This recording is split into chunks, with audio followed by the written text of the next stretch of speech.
you're never going to get it out. There's no way to reverse this machinery soon unless Mitt Romney wins. And then Mitt Romney decides to actually dismantle it. Will he? Well, he will if we rise together. We will if we are one. He will if we are united. But let me take a step back here, because the best case to do this for your friends is to point out the lies and the series of lies. Where do we stand after the Supreme Court hearing? There's been a battle going on for the hearts and minds of this country. Who has the credibility to win? This is really the argument that we have to make, and we have to make it coolly and calmly. Who has the credibility? We're constantly accused of lying, of hating, of using unlimited monetary resources to reshape our every discussion. Well, let's just make a quick recounting here of what has transpired over the last 3.5 years. See who has credibility. And again, not our arguments, but with audio.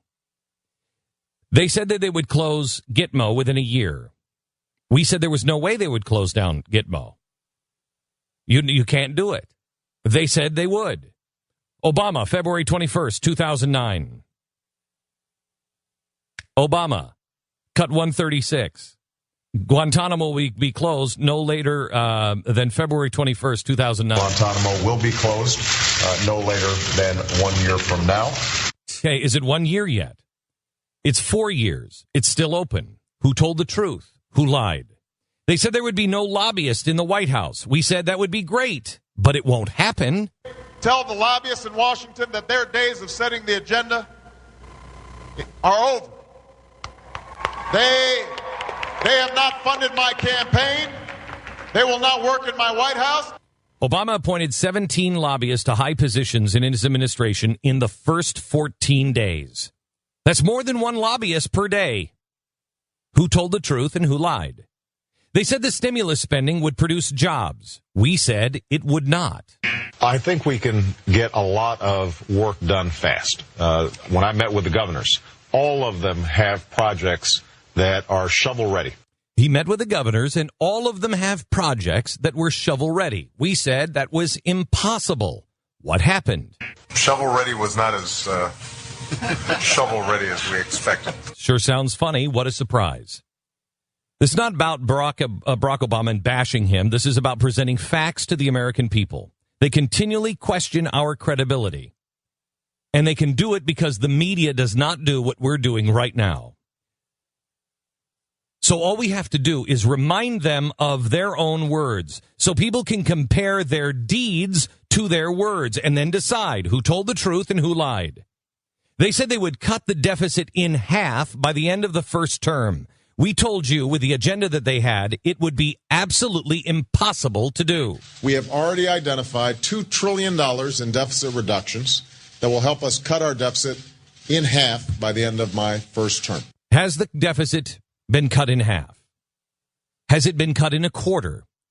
Has it been cut in 1/10, 1/1000th? Has it been cut?